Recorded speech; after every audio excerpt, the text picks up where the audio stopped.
Hello all, I'm Sai and you're watching The Book Dragon. In today's video, I'm bringing to you my January reading wrap-up. In January, I managed to read a total of 17 books. It might sound like a big number, but the quantity of what I read was very normal.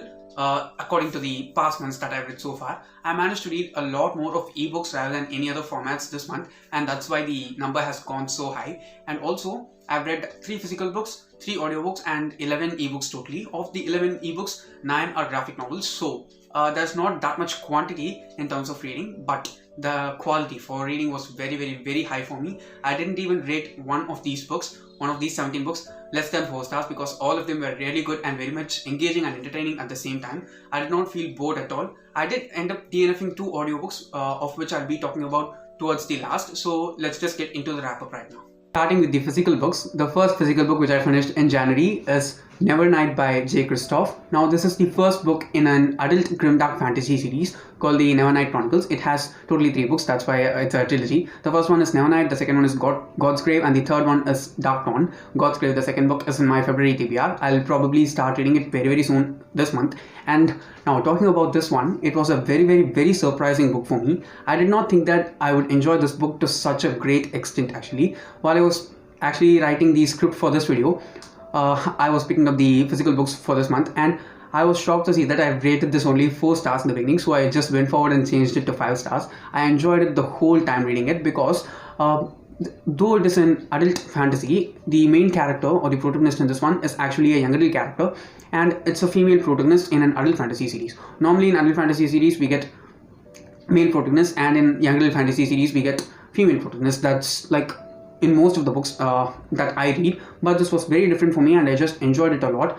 Though the characters don't have that much maturity put into them for an adult grimdark series, I should say that the world building in this one was really well done, and the author just made it a point to show how clear and dark this world is, and it was very engaging throughout the time. I'll not say that the writing of this book is for everyone because it is very bizarre and strange in many points. If you are a beginner, please don't start with this series because it will confuse the hell out of you, because there are like a ton of footnotes of which the author tries to explain certain terms to us under each and every page. Almost 1/10 of this book has been written by footnotes only, and I did enjoy it at most instances. Some places it just felt like, okay, I don't want that now. I can understand that it is funny, but it was not that much necessary. I just enjoyed this so much and ended up rating it 5 stars, as I said before. The next book which I finished is The Kingdom of Pack by Morelli. Now this was also one thing which was in my 5-star predictions for this year, and I'm very glad that I picked it up in January itself because it was very slow. Okay, I was not able to read the book fast. I was taking a lot of time, and I think I read this small book over 2 weeks time, and I should say every time I picked this book up it felt so real, and every time I started reading it I was able to get into the world of the book very easily.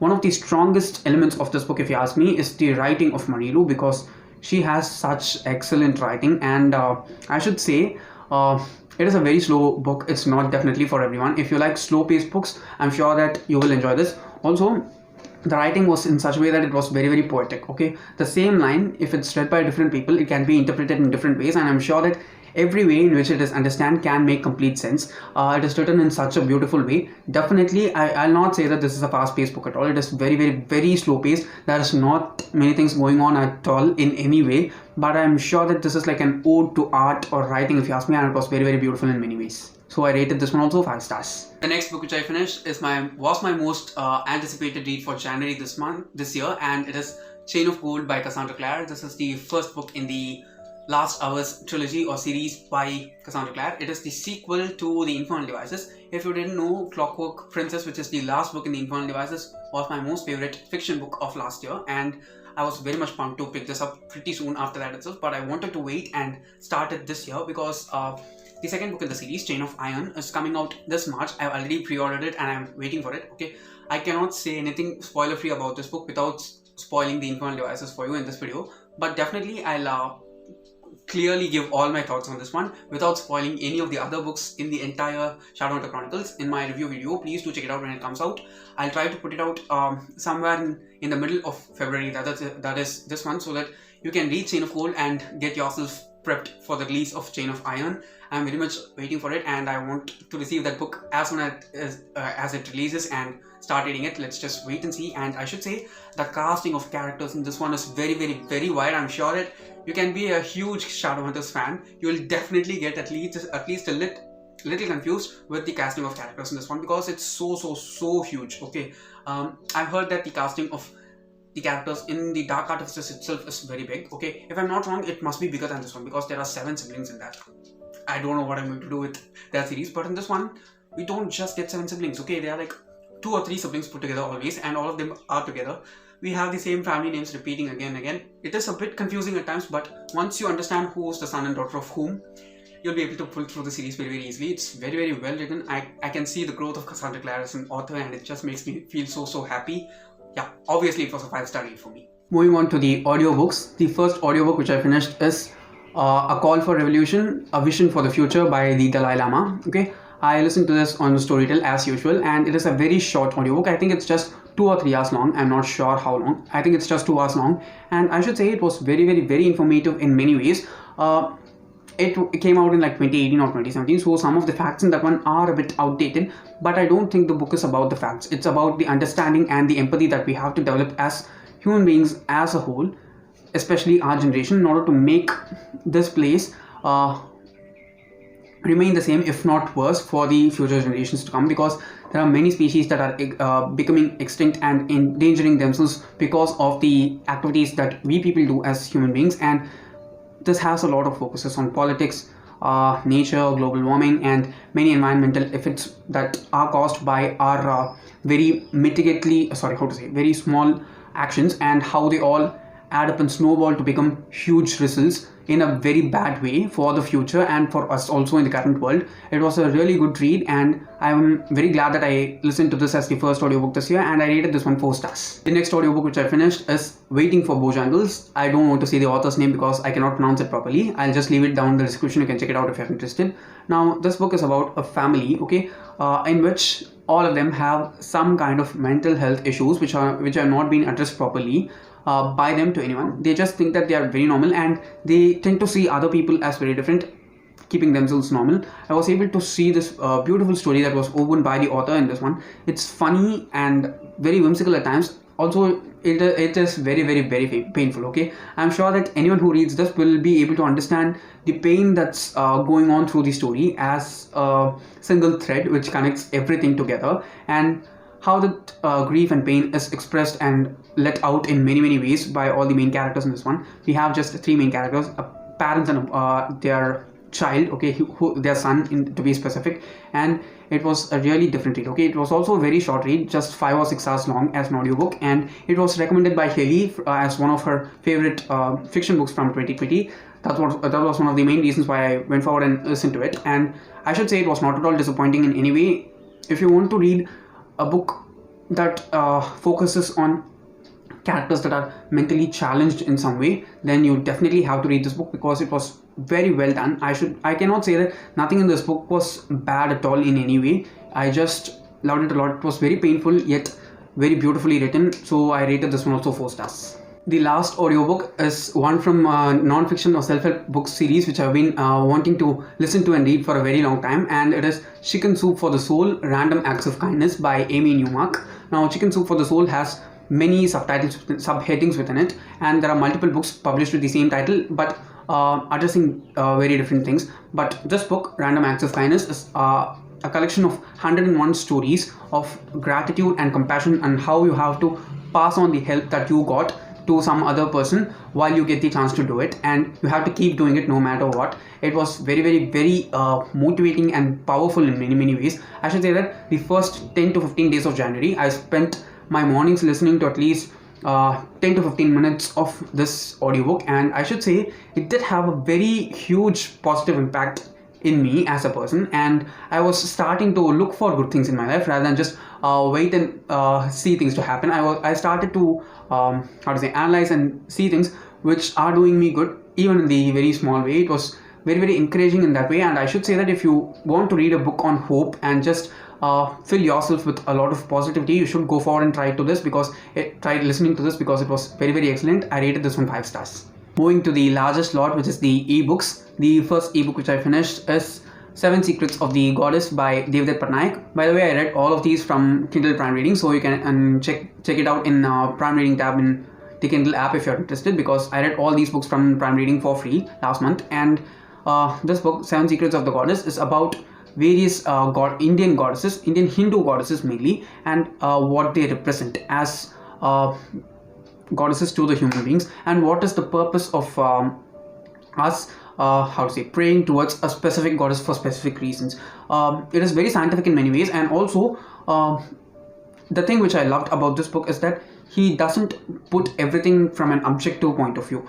He says that each and every depiction of a god or goddess that we show in our country, it's not at all something which we just understand from the appearance. Each and everything that we show in the body of a god or a goddess is something which symbolizes some other thing about our life as human beings, and some things might seem lustic and erotic at some times, but it doesn't convey that as a message to the human beings. The things that are explained behind all those sculptures and images that we see of certain things around us, they mean totally different deep things which we have to understand in order to get a better sense of our lives. It was very well explained and illustrated in many ways, if you ask me. I've seen like many of the pictures of gods and goddesses that was shown in this one beforehand itself, but the explanation behind that I didn't know, and this one brought it out in such a great way. And I think that I learned a lot about why goddesses and gods are represented in some specific ways from this book, and it was very, very helpful and knowledgeable in many ways, and I rated this one 5 stars. Next one is Somebody That I Used to Know by Preeti Shenoy, and this is about a very complex romantic relationship between two people, okay, a man and a woman, but I should say the complexity level in this one is way too high, and the way in which she humanizes and makes us feel these relationships to be very pure is the success of the author's writing, if you ask me, in like different levels. Okay, I read only one other short story by Preeti Shenoy last year, and it is The Nameless Relationship, which also I read from Prime Reading, and I should say it was really good. I thought that I have to read some more books by this author for this itself, but after reading this one, I'm sure that I'm definitely going to read some other book by this author that is a full-length novel. Okay, if she can present such a great story within just 30 to 40 pages, I'm sure that if she gets a lot more space to explore different things within the same thing that she's trying to put out and put in front of us, it'll be definitely good. And I should say, I'm not going to say anything about this book, okay? It's just 30 to 40 pages long. Do go forward and try it. Go in with an open mind. I'm sure that you will be able to understand and see how she humanizes everything and makes it feel human rather than just look or seem human. Okay, that's the best thing which I liked about the writing in these two books. That is The Nameless Relationship, and this one, that is Someone That I Used to Know. It is not a right thing if you consider it as an objective way, but if you consider it as in a subjective way from the point of view of the characters that are put in the story, you cannot say anything wrong about them because they know it's wrong, but that's the thing which humanizes the characters in that one, and I should say that I enjoyed it a lot, and it was obviously a 5-star read for me. The last come the graphic novels which I read. The first one is Boys Volume 1, The Name of the Game by Garth Ennis and Darick Robertson. Okay, the names of those authors were difficult, that's why I had to look into the script. Now, this is an adult graphic novel. By the way, both the graphic novels that I'm going to talk about in this one are adult graphic novels, so it's suitable for people who are 18 and above, because they do have some graphic scenes that are put into them which are also explicit at some times, so I'll not say it's advisable for younger readers. This one is about this group of superheroes, okay, who are like saving the world, and they put out this facade of saving the world and a very good image out there, but behind everything is very, very bad. It's not at all like it seems. Okay, I think it's also available as a series, TV show in Amazon Prime. I'm not sure. I'm going to think of watching it. I'm not sure if I'll watch it or not, but I should say it was a really good start. I think it's also starting for a series. I don't know if the other graphic novels are available for free in Prime Reading, but this one was, and it was a good time reading it, and I rated this one 4 stars. The last one is actually a graphic novel series. I read the first 8 volumes of the series, which is Chilling Adventures of Sabrina, volumes 1 through 8 by Roberto, Aguirre, Sacasa, and Robert Hack. Okay, there are like 8 volumes. I'll pop up all the covers here. They're all available for free last month in Prime Reading. I'm not sure if they are right now. Please do go and check it out if you're interested. Each and every volume is just 30 to 50 pages long, so it will not even take that much time to read. Okay, each volume will take like a maximum of 30 or 40 minutes to read, depending on your reading speed and the time that you take to look at the illustrations. Okay, I should say the genre for this one is horror. Okay, and it is not a cozy comfy horror. It is like a jump scare kind of horror, because it involves witches and the 16-year-old teen witch called Sabrina, who has to, find the way through her life as a witch, and also balancing all the things between her real world of human beings and the magical world of the witches, dark magic world of the witches. It was very, very interesting and fun to read the entire time, and I should say it was, I did not expect to enjoy this graphic novel series that much, but it was very entertaining throughout, and I rated all the 8 volumes that I read 4 stars. Now the 2 books which I actually DNF'd are the audio books. They are both are urban fantasy books, which I was very much looking forward to finishing in this month, and the first of these is An Unkindness of Magicians by Kat Chu, and the second one was totally out of the blue for me, and it is Our Dark Duet by Victoria Schwab. Okay, I finished reading this Savage Song sometime in 2019 in Storytel audiobook again, but this one was not that much good for me, because I think I left a long gap between the first and second books, and I was not able to catch up with a lot of things that were going on in Our Dark Duet. I'll definitely read it sometime in the future, but I'm not going to read it right now, right away. The next one is this one, An Unkindness of Magicians. I thought that I'd enjoy this book a lot, because it had a great scope and a lot of potential in the beginning, but one thing which just put me off a lot was the writing. Okay, it felt so inconsistent, and I was not at all able to connect with the writing in any way. After reading the Shadowhunter Chronicles, I wanted to read a lot more of urban fantasy books this year, and I tried to read these 2, which were like epic failures. But I should say, reading the same book again from the same series, that is Chain of Gold, it was a huge success, but these 2 were not.